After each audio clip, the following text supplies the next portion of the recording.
Life in the Soviet Union. In November of 1917, Lenin and the Bolsheviks took over Russia in a revolution. Between 1918 and 1921, Lenin and the Communists, also known as the Reds, fought the Russian Civil War against the Whites to maintain their power. During this conflict, life was tough as there was a severe famine and starvation. Over the next few years, the Communists tightened their grip on Russia. When Lenin died, Stalin took over.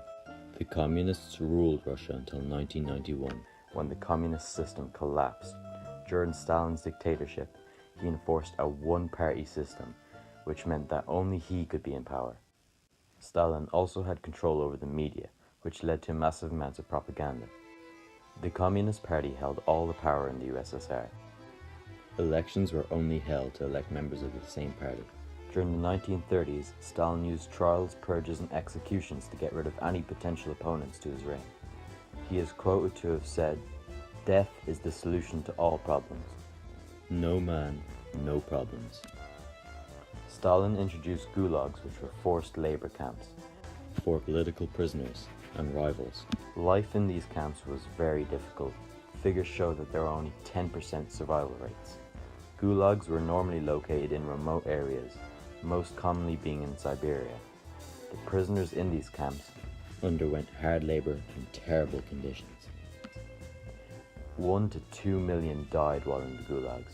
Stalin introduced 5-year plans which set to improve industry. Gosplan, or the State Planning Committee, said that each region should set a target for its industries, managers, and workers. The result of these 5-year plans was very good, as by 1940, the USSR was the second largest industry in the world. Women in the USSR were put on a more equal footing with the men. They worked in stereotypically male jobs as engineers and builders. The percentage of women in the workplace was significantly higher than in Western countries, as in 1937, 50% of workers were female. Larger families were encouraged after World War II because of the massive loss to population. Similar to Germany, there were more allowances for large families and women were honoured as heroines. Healthcare was provided to the population for free. Many hospitals were built, and there were more doctors per head in the Soviet Union than in the US or Britain. By 1970, 70% of doctors were female. Education played a massive role in propaganda as children were being taught Stalin was a great leader. Stalin wanted children to be of greatest possible service to the country.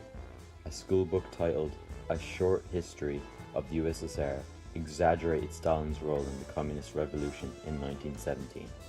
In World War II, the Russian people suffered greatly as rationing was introduced.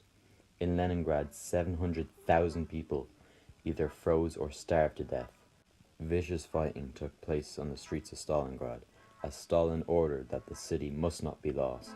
The Soviets eventually winning lost 850,000 of their own soldiers.